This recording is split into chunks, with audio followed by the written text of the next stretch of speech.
Nathan, I need you to wash the dishes, clean the bathroom, vacuum out my car, and put the kids to bed. Then I'll feel loved. Let's get into that.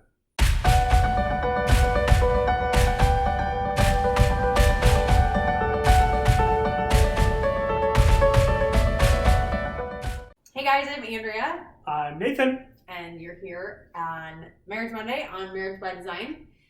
This is a time where we talk about God's design for marriage, what He has to say about it in the Bible, how we apply those principles practically. And this month we're talking about Gary Chapman's 5 love languages. That's right. So we spent the first week talking about just the 5 love languages generally and as a concept. So if you did not have a chance to watch that, the link is right up there in the corner. If you are listening on podcast, then you can just scroll back up to the beginning of the month where we talked about that. Then week 2, we talked about words of affirmation and receiving gifts, the first 2 love languages. Last week, we talked about quality time and physical touch, just like that. And then this week, we are going to finish up by talking about acts of service. Right. Saved Andrea's favorite for last. So you're going to hear a lot from Andrea today, which will be good. I will be listening just as intently as you are so that I can love on her in that way. Mm-hmm. So we're going to talk about that one. Then we're going to talk just a little bit about addressing the question of, so we took the test, my spouse and I, now how do I get him to focus in, or how do I get her to focus in on my love language? Right, so we'll address that question. Might be a little bit shorter episode today, but that is okay. Sure. So, babe, jump in on acts of service. Okay, so acts of service is doing something for your spouse to show love.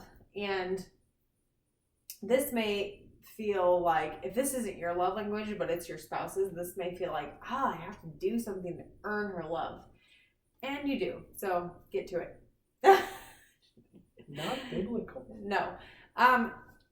It may feel that way, but for somebody who is an acts of service person, that's not at all the way I see it. And this is probably the case for other acts of service people. I don't see it as you have to earn my love. It just feels like you recognize that I love to be loved by you doing things, and so that's filling my love tank. Of course. Right. I joke. But, I mean, of course, it's that way for all of them. Sure. Right? I mean, if I feel loved when we have sex, then it would be easy for you to go, well, that feels really gross to me that I have to earn your love by having sex, or by giving you gifts, or by spending quality time with you, or whatever. Right? Sure. I mean, it might be easy for people to give acts of service people a hard time, as I do with you, joke, because we've reached a place where we can joke about this, and you can ask me to, you can ask me to mop the floor or something like that, and I'll go, oh, great, or you're not going to love me, right? But I'm joking, right? And you know that. So yeah, all of these, right, are not. It's not that we're called to love our spouse unconditionally. So whether they do or don't do your love language, we're called to love them. But these are the ways we can love them best. Yeah, I don't know where I heard this, but maybe you'll remember. Somebody we heard say, for men, okay, you may be willing to die for your spouse, but are you willing to take out the trash? Right. And it's true, you may be willing to do the bravest act for your spouse out of love, but are you willing to serve them through acts of service, love them through acts of service? That's right. So one person who said that was me last week on Testosterone Tuesday, as we talked about gender roles and having a servant attitude. You're exactly right. Tons of guys will say, I'll take a bullet for my wife, I'll die for my wife, but I'm not going to daily die in the little things for her. And meanwhile, you're killing her by that lack of servanthood. So I don't know who said it originally, someone much smarter than me, but I love that saying. So thanks for sharing that. Yeah, so, acts of service can look like a whole bunch of different things, and different things may be meaningful to your spouse. So the dialects is really what's unique to your spouse and what your spouse finds important. Maybe. So what can that look like? What kind of things? Doing things that your spouse is normally responsible for. So maybe it's cleaning a bathroom or doing the dishes after dinner, or taking the kid. Maybe it's even taking the kids for an afternoon so that your spouse can have some time alone or have some time with friends or whatever. So acts of service can be, the dialects are many, many, many, because it's unique to your spouse. And the best way to know what your spouse's dialects are in acts of service is to ask them, what are some things what are your top acts of service? If I were to do these things for you consistently, or do them for you when I can, what would mean the most to you? Give me a list of 5 things, let's say. And then you can know some dialects that are really important to your spouse and what really gets them feeling loved by you. Part of this is throwing off stereotypes that you might have about roles within your home. Exactly. Right? And again, we didn't originally plan this, but how perfect that this lines up with when we talked about gender roles on Testosterone Tuesday and Women Power Wednesday, because oftentimes with this acts of service, we can fall into these kind of devastating expectations and thought patterns of, well, this is your work and this over here is my work. Mm-hmm. And when we don't actually sit down and talk about those things, we've talked about family structure, and a part of that family structure may be, okay, here's the things that you're going to take primary responsibility for and things I'm going to take primary responsibility for.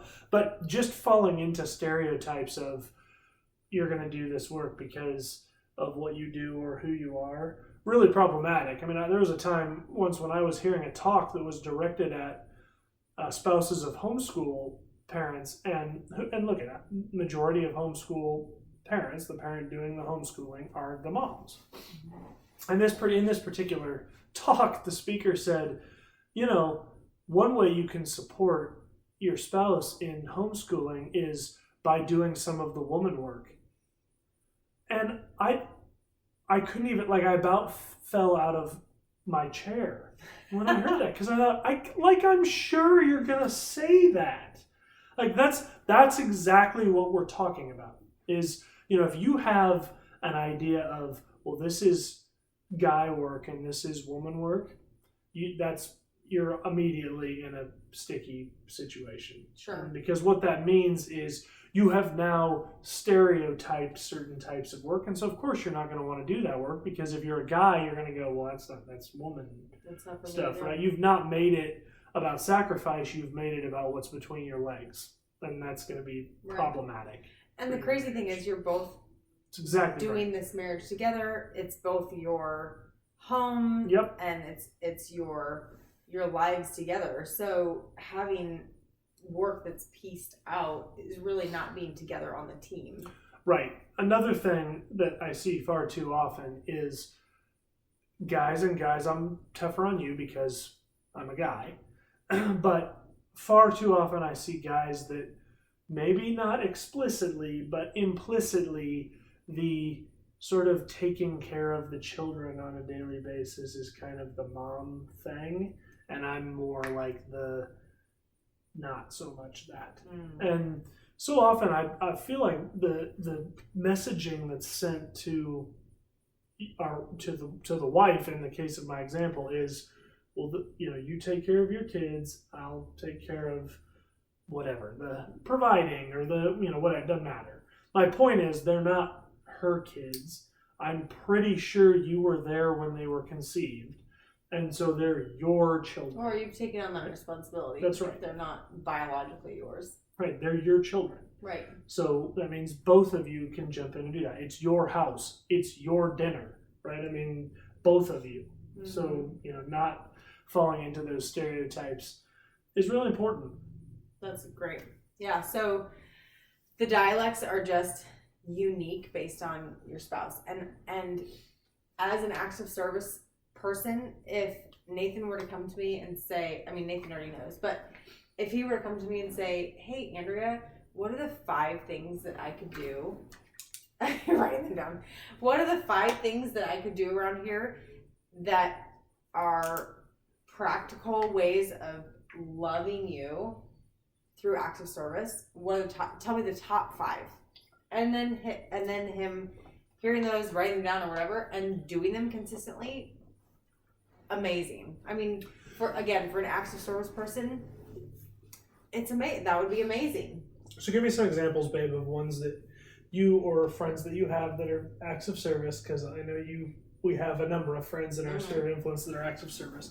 What are typical dialects that you see come up kind of again and again? Laundry. So especially if there's kids, laundry is like always around, right? So rather than ignoring the laundry, the person who's not the acts of service person, just seeing it and doing it. That's the biggest thing. Is like not waiting to be asked. That's a big thing for you. For me and for a lot of other people, not waiting to be asked, but rather seeing it themselves and doing it. Opening your eyes to what's going on around and just jumping in and doing. Yeah, I would actually, if it were me, I would put those 2 things down as dialects for acts of service. People that want things to be noticed. Like there's maybe not specific things. It's just if you see it, can you help out and do it? Yeah. And delegators. Because I do think there are definitely acts of service people that are like, what I really need you to do is whatever I ask you to do. Sure. Like I don't necessarily need you to notice the thing. Like I've got this list. I just texted it to you. Can you handle that stuff? Yeah, and I'm both. It just depends upon the time. Sure, you bet. So laundry. So like laundry is one. The dishes at the end of the day, like just the dishes in the kitchen and all that cleaning up, just jumping in and doing it. What another big one can be taking responsibility for the kids, not being asked or persuaded into that. Sure. But taking responsibility for them or equal responsibility for them, I guess, when you're around. Sure. What are some of the big ones that people say? I mean, you don't mean like all the woman work. All the woman work. I can't believe helping to clean. Just all that stuff. The stuff that just builds up as part of life. Sure. I don't have any real, unique ones. Like, I want you to fill up my gas tank before I have to do anything. But Nathan is really great to recognize when I'm getting overwhelmed with life and stuff. And I really like order, and I like things to be clean. And with 4 kids, that doesn't happen as often as I would like. But he can recognize when things, for me, feel like they're just getting out of hand. And so then he'll be like, all right, I'm going to clean the upstairs today or whatever. He just he'll take something and do it. And he's great at that. And that's been something that he's grown into. Or he's great at saying, what do you really need done? And I'll do it. And so that's been a growing thing for us. Yeah, for sure. Please don't take as long to grow in that in your marriage as we did in ours. Gary Chapman talks in the book about love cannot be coerced. Yeah. It needs to be a choice. So I cannot convince Nathan, I cannot coerce him to love me through acts of service, usually by criticizing is how that's done. Yep. It's his choice. So how does that happen? What if he knows Andrea is an acts of service type of person and he ain't doing the acts of service? Well, criticizing him is not going to get me there. It's not going to make him all of a sudden feel like, oh yes, I need to love her through acts of service. Right, now that you just Nathan, wrecked me. You never mow the yard until it's embarrassing. And then you just finally mow it and it's not straight. And I really wish you would mow the yard twice a week and do straight lines. You like that voice? That was pretty good. Motivates immediate action.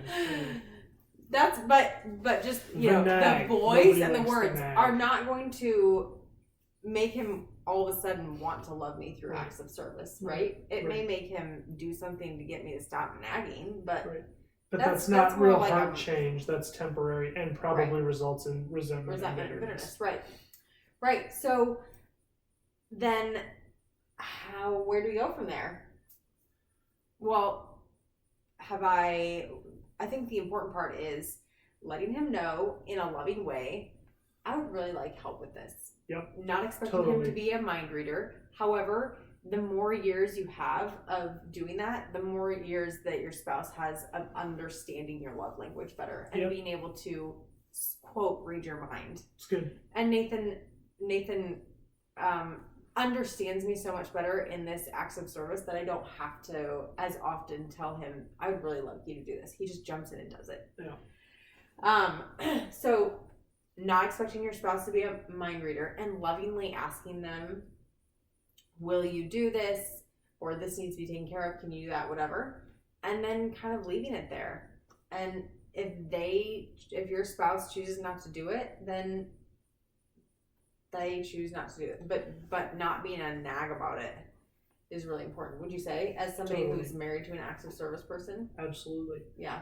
Yeah, that's a huge piece of it. I mean, being critical just doesn't get you very far. Yeah. Right? It's going to end up it ends up being a self-sabotaging thing. Right. Because particularly if your spouse is someone that can deal with being rebellious, the more demanding and critical that you get, the less they want to do whatever that thing is.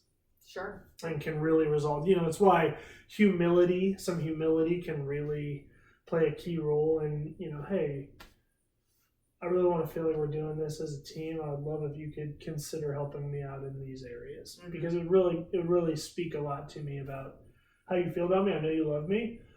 This would really be some really cool ways you could show that to me.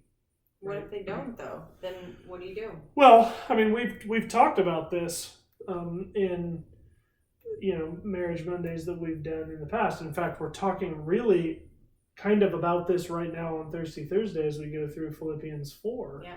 That our calling is to love our spouse unconditionally as a sacrificial act to the Lord. Right.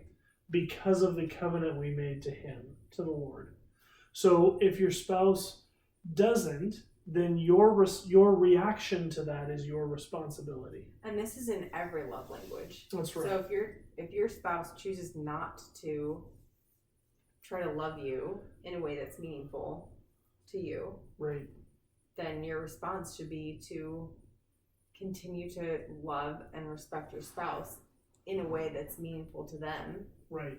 And pray over your marriage, pray that the light switch will go off, pray that they'll submit to the Lord in that area. Yeah.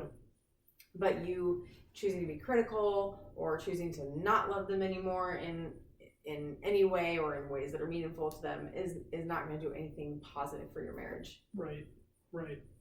Yeah, so we're going to finish up with kind of revisiting that for a second. So before we do that, mm-hmm. practical advice for this, and I can go first while you kind of nail down what you want to say. But if you have found out or suspect that your spouse is an acts of service love language individual, condolences. Oh, Nathan. Just kidding. No, that's great. One thing that you can do is have the strength to be able to sit down with them and say, what are some things that I can do to serve you this week, right? Or this month, or whatever the flow of your relationship is today, right? What's something I can do today? Yeah. Solicit that. Even just asking that loves on them in their acts of service love language. Yeah. I think practical, I would say start small. So start small in asking them, requesting something of them. Don't tell them, here's everything that you should do to love me through acts of service. That might be overwhelming. Start small. And request it of them. Don't demand it. Request it lovingly. And then give, if your spouse chooses to do that, give a lot of feedback on that too. Like, wow, I really love that. I really feel understood and appreciated, and I feel like my workload is so much less because you did that. I just really love that. Not as a way of manipulation, but as a way of them understanding how you feel. Yeah, that's good. When they do that, because they may not really understand how that makes you feel. So start small. Don't expect them to be a mind reader. Request something of them. If they choose not to do it, don't take up that bitterness. Ask the Lord to give you a heart of forgiveness, and maybe you try again in a time that's not a nagging time, in a way that's not nagging.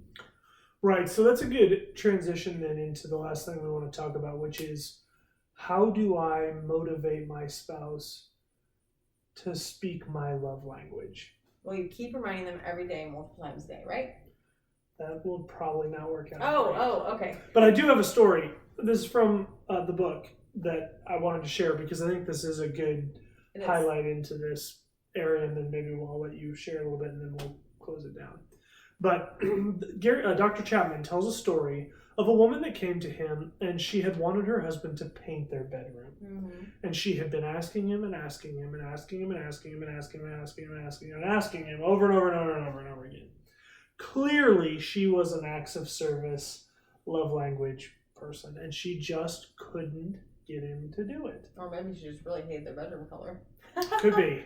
Anyway, and so she was just so upset, and Dr. Chapman asked her, well, have you told him that you want the bedroom painted? Oh yeah, tell him every day that I want the bedroom painted. And he says, okay, so he knows that you want the bedroom painted. Well, I don't know how he wouldn't know. I tell him all the time. And then Dr. Chapman gave her this advice. He said, okay, you've told him, and he knows.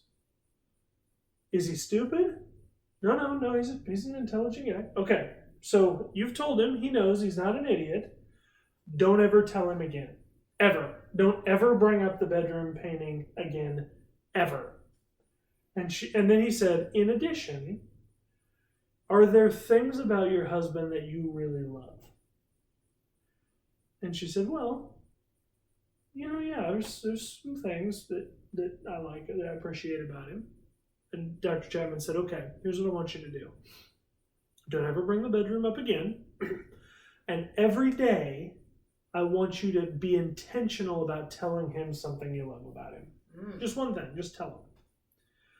So about a week later, she shows up at Dr. Chapman's office, and she is just on the moon. And Dr. Chapman says, well, what happened? And she says, he painted the bedroom. And you see, what he did in that moment was showed her the power of focusing on speaking her spouse's love language instead of just focusing on the fact that her own love language wasn't being spoken. Yeah. Which is hard when you feel like your love tank is very depleted. Exactly right. But not impossible. Exactly right. So that's the same advice that we would give to you. If you're feeling like, man, how come my spouse just refuses to give me the quality time I need, physical touch I need, the gifts, the words of affirmation, the acts of service that I need? How do I get them to do that? What I would say is commit to speaking their love language fluently. Yeah. Commit to, one, knowing it, right? We, again, down in the show notes, we've put the link to be able to take the test. We've done that in every episode this month. If for whatever reason they don't or won't take the test, you can probably pretty easily tell what their love language is. Sure. And here's an example, particularly if you've been married for a while, you can probably take the test for them. Right? I mean, I'll bet I could take that test as you and get pretty close to the score that you would get. Sure. And so I would say, that might at least give you some guidance, right? Or just how does my spouse try to love me? Sure, that's another good way to do it. But my point is, our point is, figure out what their love language is and really pour into that with no expectation of getting anything in return, just to love them. Yeah. And then what if things don't change? I mean, again, we kind of talked about this earlier. Your responsibility to love them unconditionally, which means unconditionally, is not dependent upon their response to that. That's right. So if you continue to love them in all the ways, but especially what they rank highest in, and you're not getting anything in return, that might be really hard. I mean, that would be really hard, but don't stop, because you're loving them to the glory of the Lord. You're loving them for God and not for your sake or their sake, but because that's what God has asked you to do. And that's what God requires of us in marriage, to love and respect without condition. So if you're not getting anything in return, I mean, yes, you hope that loving them well helps your marriage, helps your marriage, helps you guys to better love each other. But if it doesn't, keep doing it. Right. Because it's hard, but it's worth it because you're doing it for the Lord. And we're confident that if you do that and you truly make it your focus and your goal to sow into their love language, that you will see change in your marriage. Now, it may not be that they just drop everything and dive into your love language, but you will see changes in your marriage. Absolutely. Yep. Babe, the final word on 5 love languages, what do you got? Take the test. Take the test. That's right. She's not wrong. You got to start somewhere. And in order to do the 5 love languages, you got to know which one you need to focus your efforts in. Yep. For sure. Guys, thanks so much for joining us. I hope you found this month fruitful. I would encourage you, pick up the book, The 5 Love Languages by Dr. Gary Chapman. There's also, man, we didn't even get into this, but there's also 5 love languages for kids. It's great too. Which is really good, right? By the time your kids are 3 or 4 years old, oftentimes you'll be able to identify what their love language is. In fact, there's even a test that you can give them to help identify that. So by all means, dig into that as well. All the 5 love languages stuff is really good and can really provide fruitful benefit in your marriage and in your family. Right. Guys, thanks so much for joining us. And remember, God is for your marriage. Have a great day.